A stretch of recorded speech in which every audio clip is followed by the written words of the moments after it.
Nguyễn được không ạ?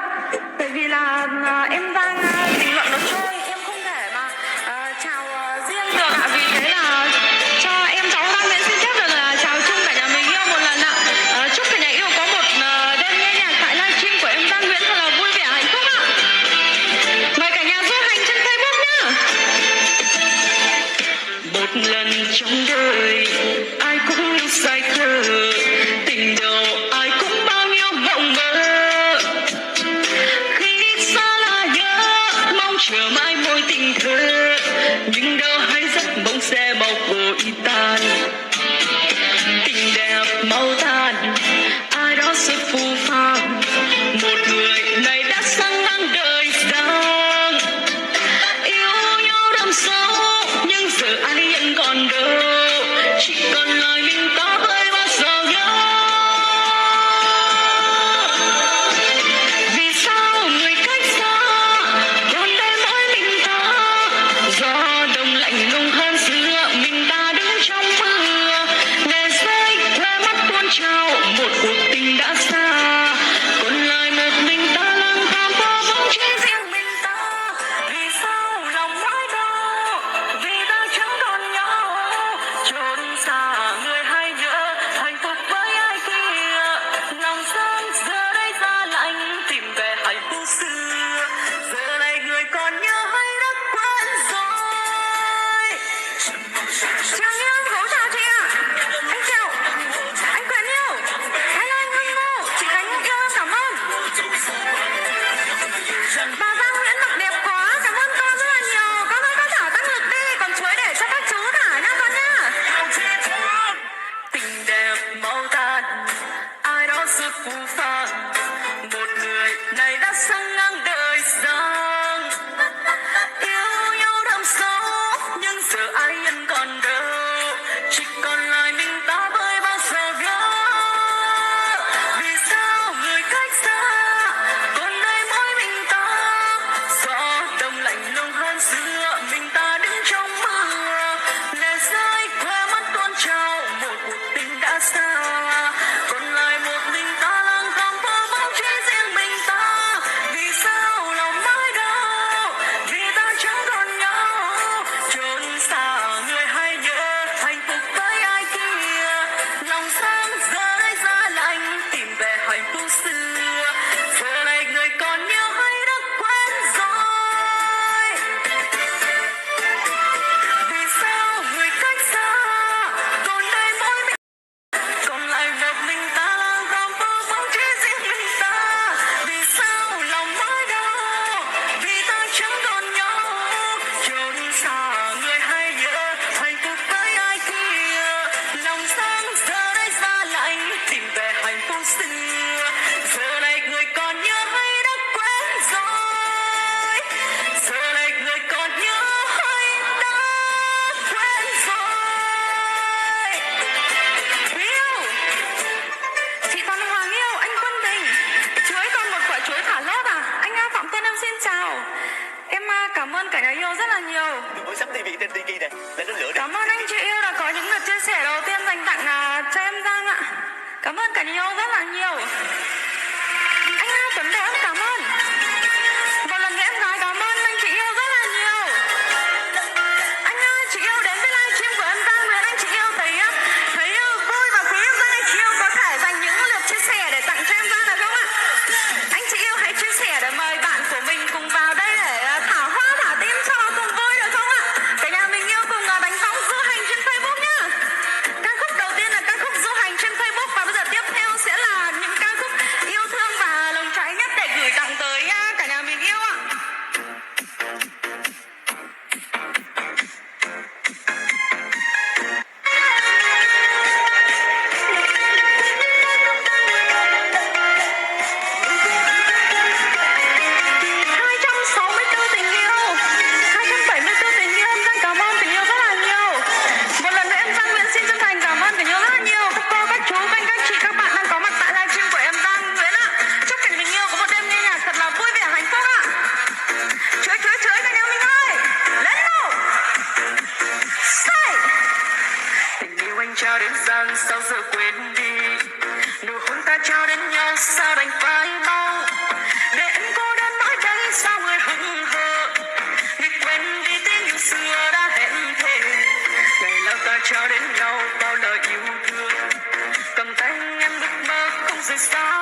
duyên này.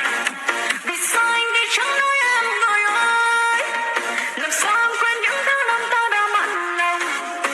Người vô tâm lãng quên đâu hề nghĩ suy, tim em nhớ đau khi nghĩ đến người. Hey!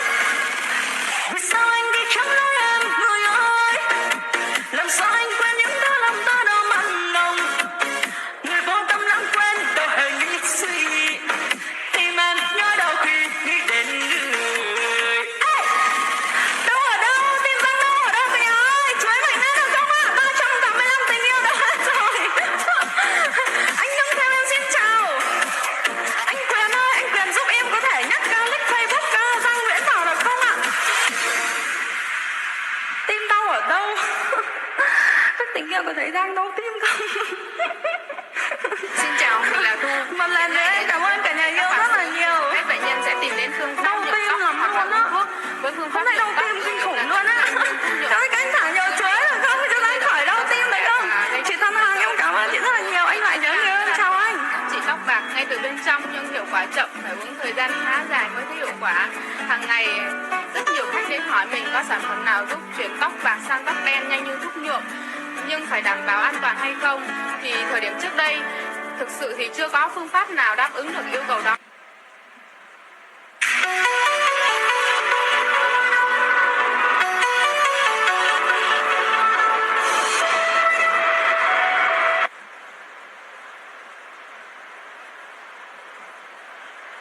Tìm một bài bốc lửa mà đang toàn bị sai, không sao biết là sao nhở. Các tình yêu thả mạnh chuối để lên nữa không cả nhà ơi, run quá. Trời ơi, bây giờ tim nó đang căng cực Căng cực.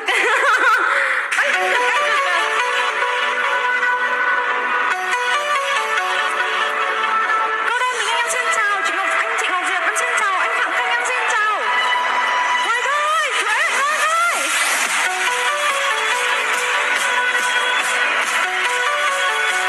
Anh chị yêu đã thấy tâm hồn sao đỏ chưa? Anh yêu Công Tùng em chào anh Việt Thanh đúng rồi. Tăng lực à? À đúng rồi, anh Việt Thanh ơi.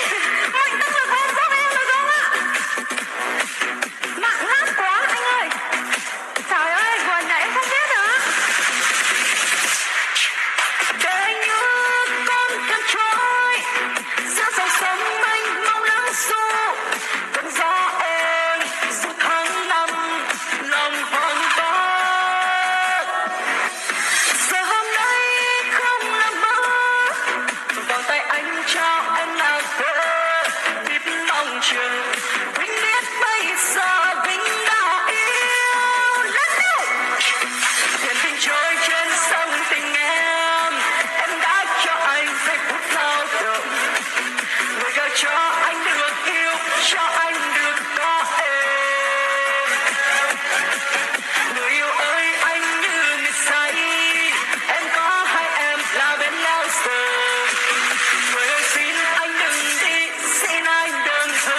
nhà đến với một ca khúc tình ngược nhau nhé cả nhà ơi.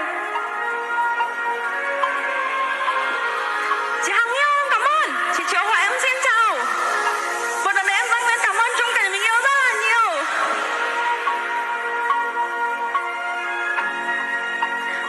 Anh chị yêu quý Giang Nguyễn, anh chị yêu có thể ấn nút theo dõi và xem trước tại Facebook của em Giang Nguyễn được không ạ? Để tránh trường hợp là anh chị yêu phải xem lại những video cũ mà các Facebook khác post lại video của em Giang và phát lại ở tất cả các trang, các chợ, các nhóm nhé. Một lần nữa em Giang Nguyễn chân thành cảm ơn tình yêu rất là nhiều.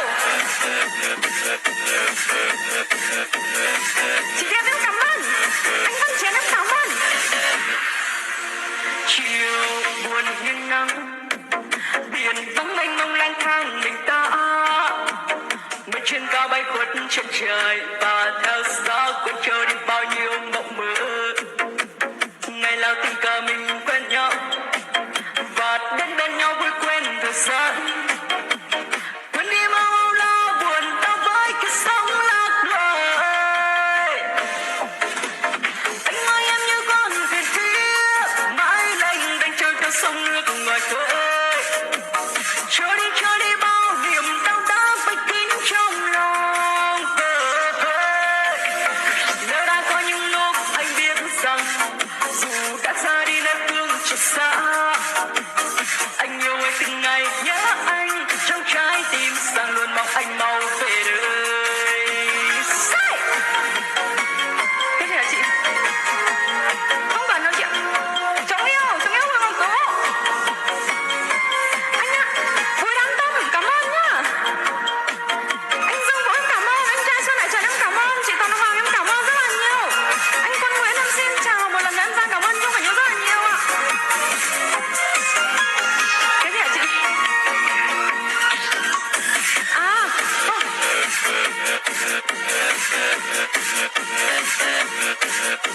Let's go cả nhà ơi, xuống làm gì rồi lại phải lên. Tình ngược nhau luôn đấy. Còn xa khuất, biển vẫn kề tên anh trong hoài mong. Em nơi đây với những buổi chiều và tìm đâu phút giây yêu thương nhau đau say. Đời thật buồn và nhiều sắc nhau. Từ lúc anh đi mang theo tình cảm, trong cơn mong rằng mong chờ tu với lo nhớ mong chờ anh từ ơi. Anh ơi em như con thuyền kia sống cô đơn qua đi bao nhiêu thời gian. Bay đi ơi loài chim đã cất cánh bên trời. Nếu đã có những lúc anh tu biết rằng dù muốn ra đi phương xa tìm em, nhưng anh đã lạc vào dõi vơ trong trái tim em luôn mong anh mau về đời. Anh ơi em như con thuyền kia mãi lênh đênh trôi theo sông nước ngoài khơi, trôi đi bao niềm đau đớn vây kín trong lòng. Nếu đã có những lúc anh biết rằng dù đã xa đi nơi phương trời xa, anh yêu em từng ngày nhớ anh trong trái tim xa luôn mong anh mau về đời. Anh Xuân Cường em xin chào. Anh Hà em chào anh.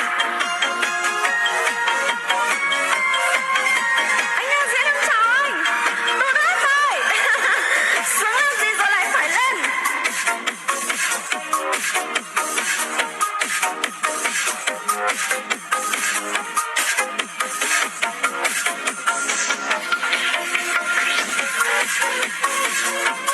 Em mời anh chị yêu uống nước cùng em ạ.